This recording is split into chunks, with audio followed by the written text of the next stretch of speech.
Welcome back to the Pilot's Mindset. We are Friday the 23rd of February. It means that we are 23 days into the 29-day consistency challenge. Oh my God, things are getting frothy. We're getting close to the finish line. For each and every one of you who managed to stick to the challenge, once again, round of applause. That was amazing. Well, you're not finished yet. We still have 6 days. For the ones who have repeatedly fallen off the wagon, keep on trying. Remember, so long as you keep on trying, you have not failed. Yeah, I know I keep on hammering this, but this is so crucial. All right, tonight we are talking about a sensitive subject. We're talking about overcoming your fear and your anxiety. As pilots, we have to face some very stressful situation that puts a lot of pressure on our shoulders, like in real life. And so as to be able to manage the situations properly, we've got those wonderful posters behind me. And what that allows us to do once again is to do some chair flying, that the subject I was touching on yesterday, meaning visualizing our procedures for sure, but also visualizing what we would be doing in case of emergency.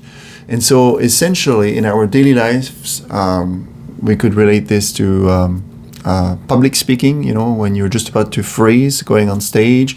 So stage frightening, making important decisions or unexpected challenges, that kind of stuff.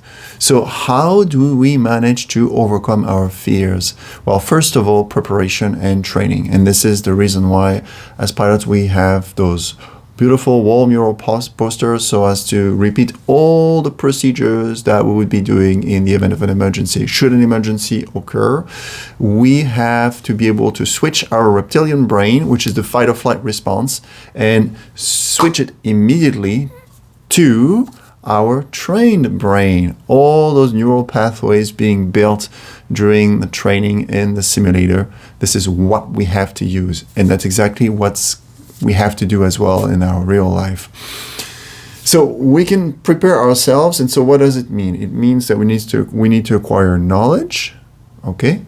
But without acting on this knowledge, well, I'm afraid knowledge is useless. So we have to acquire skills. Knowledge, skills, they're tied together. And sometimes we have to seek out for help. It could be a trained professional in the discipline we're trying to tackle, or we just have this paralysis analysis and we just can't jump in yet because we're overthinking. So mentors, coaches, therapists, they're fantastic resources in our real life. And also visualization, we talked about it yesterday, and I appreciated one of the comments actually below as very, very, very accurate. I talked a lot about visualization yesterday, but I didn't talk much about a plan of action. And so, of course, visualizing is one thing because it's going to allow you to build the neural pathways that will lead you eventually to an action, and it's gonna, I would say, spark this first momentum. But once the wheel has started turning, then you can take a piece of paper, you just sit down, and then you review the plan of action you're going to follow so as to make this more real. So visualization, very good. Focusing on the present moment, that's another thing, the way we can manage to lower our stress and anxiety. Remember meditation, breath work. So if we focus on our breathing, we're not thinking, right? Focus on our breathing, we're not thinking. As far as we're concerned in our job, we have to focus on the task at hand. Meaning that should for some reason an engine fire happen, we cannot let fear get into our brain. We have to be in the moment, meaning that the program needs to kick in. This is the reason why we are subject to heavy training, and we have to be very methodical and go step by step by step. What do I do first? Aviate. What do I do next? Navigate. What do I do next? Communicate. Okay, so in the aviate, what do I need to do if there's an engine fire? First thing is fly the plane, fly the plane, fly the plane. Meaning take care of the basics. Once you've taken care of the basics, once you've kept that blue side up that I keep on talking about, meaning making sure that the aircraft is not going to fall off the sky by being inverted and falling up the sky, nose diving towards the planet, that's good. Then, okay, now we're treating the failure. So what do we need to do? Do we need to secure the engine immediately? Well, most likely because the engine is on fire. But now what do we need to do? Do we need to actuate the fire extinguisher? What are the procedures associated with actuation of the fire extinguisher? What do we need to do prior to securing the engine? And what does securing the engine means, et cetera, et cetera, et cetera. And these procedures are taught very, very methodically during training. And that prevents us from having any room for fear. Essentially, that's the whole point of it. So if we train our brain properly, once again, training, we get funneled back into the present because the program kicks in and then we can follow our step by step by step by step process, right? So training, focusing on the present moment, very, very important. And that will allow you to reduce the feeling of being overwhelmed because this by future uncertainties, essentially, right? So it allows you to stay grounded. And of course, with this, you tie the rational thinking that will allow you actually to have a perspective shift. And that's very important because times and times again, when things happen, very often we freeze, right? Because we're in the fight or flight. But first of all, if we manage to get back into our normal thinking brain, the one that has been trained, well, we are drawn back in the present moment. We can focus, and by focusing, we can be rational. Once again, step by step by step by step. And that way, we can challenge our irrational thoughts,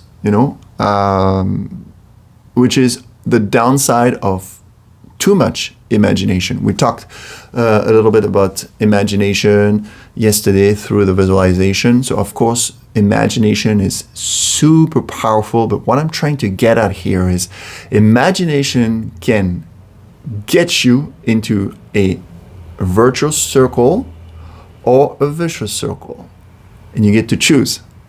Hence the reason why you need to train yourself to these situations with anxiety and fear. What do I do? Well, a very good tool that I've personally used, and I know it's going to sound a little far-fetched, but of course it's breathing and meditating. But there are two techniques that I've tried when my mind seems to run too fast. I'm not talking about the professional side of things because I'm a heavily trained professional, and should an emergency arise, I know what to do. I've been trained for it. But I'm talking about real life. There are two things that I've tried. So meditation is a fantastic tool, but beyond meditation, gratitude. And I talked about gratitude maybe like 14 or 15 episodes ago or something like that, at the very, very onset of this YouTube channel. You cannot be stressed out or anxious if you keep focusing on what you're grateful for. I know it sounds absolutely mind-blowing, but that's the exact truth. Your brain cannot be grateful and anxious at the same time. So use this as a precious tool, okay? And the second one is heart-brain coherence. When your heart and your brain are in coherence, because guess what? There's actually a network of neurons around your heart, believe it or not. It's not as important as your gut. Your gut is your second brain, as they say, but your heart can be out of sync with your brain. And when your heart is out of sync with your brain, I'm talking about the waves, right? The electromagnetic waves, then you get those feeling of anxiety, of being unsettled, there's no harmony at all. So if you are interested, we will talk about the heart-brain coherence next time, because it's totally worth exploring, and we can do a guided meditation, because there's a very specific guided meditation we can do about this. Collaboration with others is super important as well, right? In the flight deck, so as to reduce the stressful load, well, we delegate, right? The captain is going to delegate the first officer certain tasks. I'll give you an example. back to that engine fire. I'll tell you what. Okay, so I'll give you an example. We are flying, fat, dumb, and happy, cruise level, engine fire, ding, ding, ding, ding, ding, ding. Okay, so first of all, right, we identify what's happening. We convene that we are facing a fire. Cool. So now what the captain is going to do, he's going to say, okay, such drill. So he's going to say, engine fire drill, I have ATC. What does this mean? Engine fire drill, I have ATC.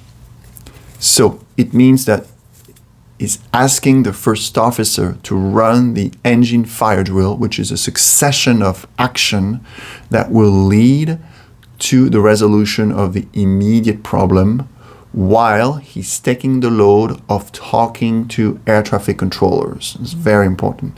And he could also say, engine fire drill, I have control, I have ATC. When we say in aviation, I have control or you have control, we essentially designate who is the pilot flying. And I'm sending you back to the videos that I shot about PF and PM. But if you have any questions, in the comments below. So collaboration is very important, right? We are social creatures. We are allowed to rely on each other. So what can you do? Well, you can find someone very trustworthy, someone that you trust, maybe outside of your family circle, maybe a very good friend you can talk to and expose truthfully what you're going through, and just seek some perspective. You know, maybe you are overthinking things. Maybe the situation is not as bad as the way you see it, you know? So try to find some perspective, to a different approach. Fear is a natural response to a challenge. Acknowledging it without being paralyzed is a choice. And so we can utilize fear within the big picture of a growth mindset by enabling certain strategies, the strategies that we use in aviation. We in our real life can manage to navigate through the fear with resilience and anxiety, through the fear and anxiety with resilience and a certain level of confidence. All right, a brief topic tonight. I really hope that this was somewhat useful for you. There will be more. Remember, we are in this together. 29-day consistency challenge. We've already covered a lot of ground and we've talked about many subjects, but I hope that things are starting to click with regards to all the subjects that we've covered, because we are definitely going to continue refining all these things as time goes by. The pilot mindset is trying to find the proper heading on which it needs to fly so as to get to not its destination, but its optimal range.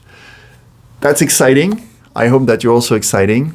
Right now, it doesn't matter if I have viewers or not. One day I will.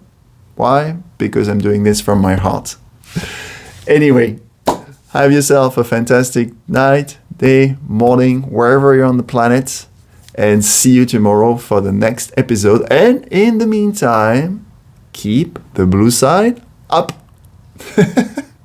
Bye.